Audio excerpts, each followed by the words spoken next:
With all the tech stocks and crypto hemorrhaging and needing resuscitation, the Trump administration continues to do God's good work. Giving with one hand with new regulations, new bills, executive orders, and taking with the other tariffs, disrespecting other nations, quantitative tightening, and ceasefires. But ye of little faith, there be light at the end of the tunnel. This is Alexander F. Odilary, Caliban Crypto, coming in with the clickbait title, Congress versus Crypto 1. Strategic Reserve. Even though Donald Trump signed in an executive order last week and they had a crypto summit, this bill was now being put forward. The bill proposed by Senator Lummis, where the US buys 1 million worth of crypto in 5 years, keeps it for 20 years, basically a strategic Bitcoin reserve, was now put forward by Rep. Nick Begich. I hope I pronounced his name right. Today I'm here to make a historic announcement, one that will shape America's economic future for generations to come. He announced on Tuesday he was introducing the legislation for the Bitcoin reserve. I will be introducing the Bitcoin Act of 2025 in the United States House. Now, you know this is a bold and forward-looking legislative initiative designed to ensure the United States secures financial independence and maintains its leadership in the global digital economy. Of course, this was an idea that was first put forward by Senator Lummis. I want to take a moment and recognize the tireless efforts of my colleague in the Senate, Senator Cynthia Lummis of Wyoming. Her vision for a strategic Bitcoin reserve as a tool to bolster America's balance sheet and secure our economic future has been instrumental in advancing this discussion. We're witnessing an unprecedented shift in the global financial landscape. One that can go through the House, sanctified by Congress. The takeaway of these bills are, number one, 1 million Bitcoin bought without using taxpayers' money. 2, to be funded by remittances, gold revaluations, exchange stabilization funds, and I might add, taking yachts, mansions, private jets, luxury cars seized from criminals with illicit activities, sold and used to buy Bitcoin. That's just my suggestion. Number 3, self-custody is going to be protected with no government overreach. There's Tandem Wallet in. I can't remember any more wallets. I need to do something about wallets anyway. So why is the dump so close to what we had during the Luna dump? Well, he giveth with one hand and he taketh with the other. That's basically what we're going through right now.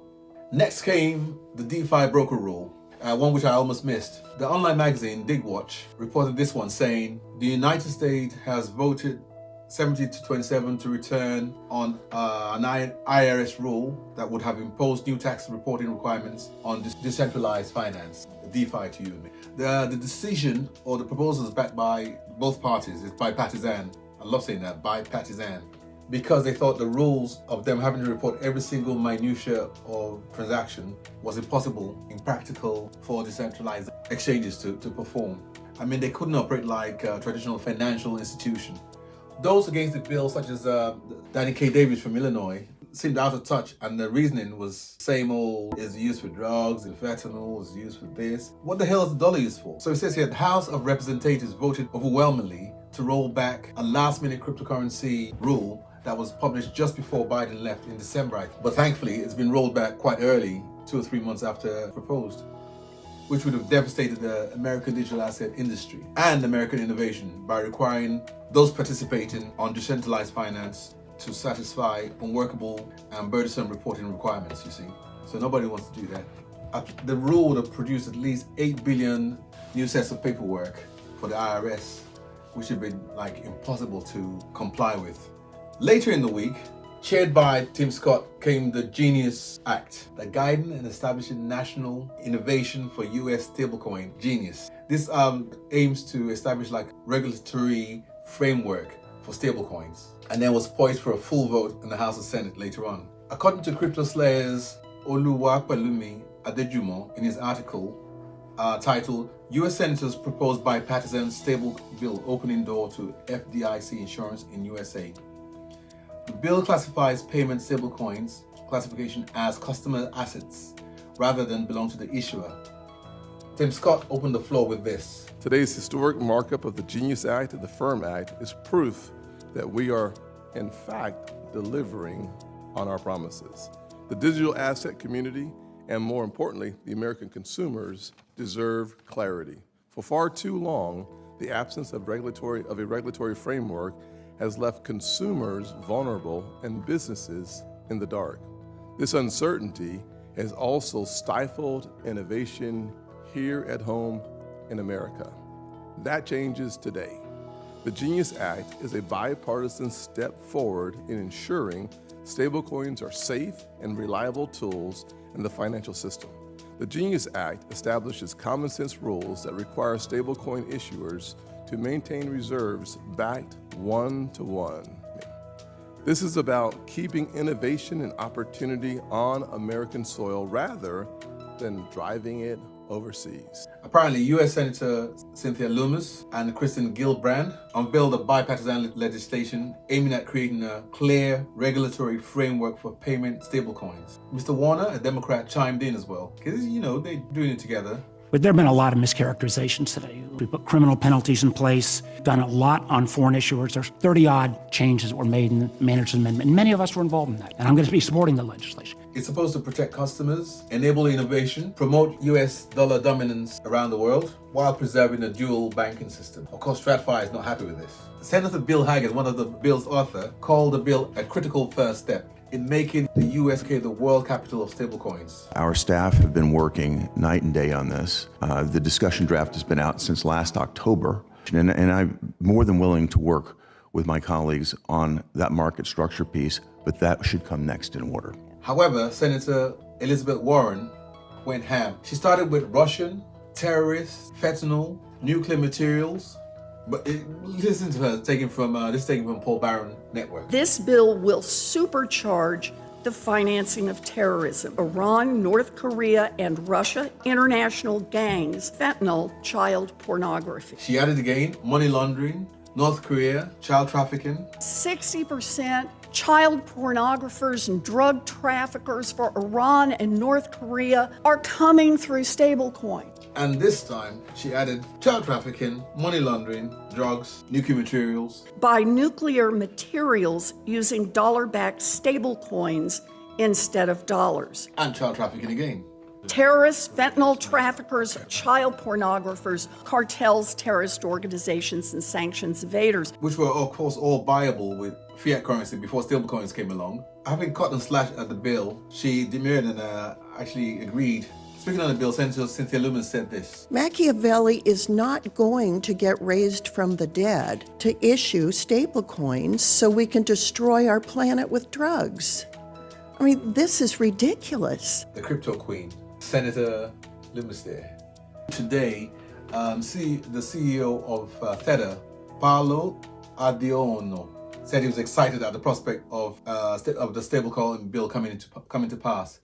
They were the original stablecoin issuers since 2014. He had to get that in there.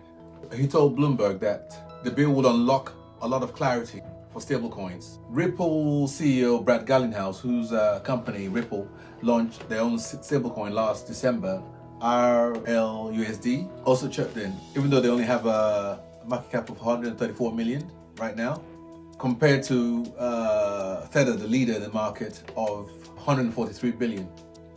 With Circle's USD coming a close second at 58 billion. This also comes amidst the kind of noise that Stripe has done a deal with Bridge, preparing for like an aggressive stablecoin push. According to CryptoSlate, the bill preserves our dual banking system and installs guardrails that protect customers and prevents illicit finance while ensuring we don't derail innovation.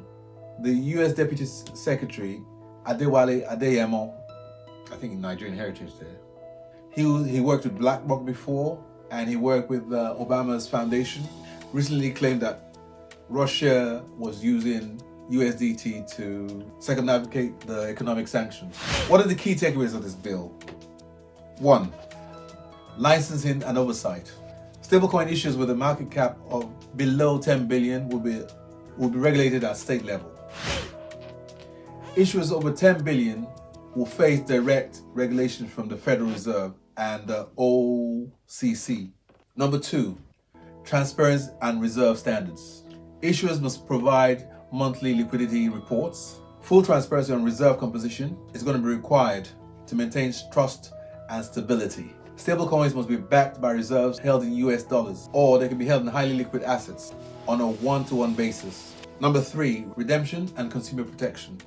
The Federal Reserve and the OCC, that's the Office of the Controller of the Currency, have authority to suspend licenses or impose penalties for non-compliance. Number 4, anti-money laundering and KYC, or know your customers. At the end of the day, Tim Scott couldn't hold his enthusiasm and he went onto Facebook to say this. That's great news. Stablecoin legislation heading to the floor of the Senate. Thank you to the entire staff for making this possible. Thanks to Senator Haggerty and Lummis and also Brooks for teaming together to get this historic day in the books. The other thing I wanted to cover was the government shutdown, or Schumer's shutdown. Anyway, the shutdown was averted when 10 Democrats decided to break with the kind of Democrats filibuster. Let me explain. I knew when I took this vote there'd be a lot of protests, but I felt I had to do it for the future, not only of the Democratic Party, but the country. Because as bad as that CR bill was, and it was bad, a shutdown is 10 times worse. And I'm getting tired of talking about everything American. I'm going to do something in China and in Europe and Africa or something. It's always, I know America controls most of the crypto movements, the crypto vibe, should we say, but America's not the only fruit. If this shutdown had gone on, it would have sent the markets down to 75, I believe. The other thing they've also been talking about, Congress, is something called Sovereign Wealth Fund. This is a fund that is normally established by countries that have a huge amount of petrol reserve, diamonds, whatever. And so they have excess money that they want to invest for future inhabitants of the country. America, on the other hand, owes trillions. So why are we talking about Sovereign Wealth Fund? We should keep this for the UAE, Kuwait, who was the one who started it, Norway, who has the biggest fund. But anytime a country does something that has some kind of kudos, everybody wants to do it. So obviously, USA has been talking about Sovereign Wealth Fund. According to Investopedia, a Sovereign Wealth Fund is a state-owned investment fund comprised of money generated by the government, often derived from a country's surplus reserves. Sovereign Wealth Fund provides a benefit for a country's economy and its citizens. Basically what I said earlier on. But what am I doing with all this information? Well, I'm buying what the traditional finance in USA are going to buy. Back to USA. So made in American coins. I'm buying meme coins that I bought when they were like $1 and now 0.3 cents or 20 cents. So to bring my average cost of buying them down, so that when it actually eventually blows up towards the end of the year, I'll be quids in. This is Alexander F. O'Neary saying, what the hell are they doing to crypto? See you next time.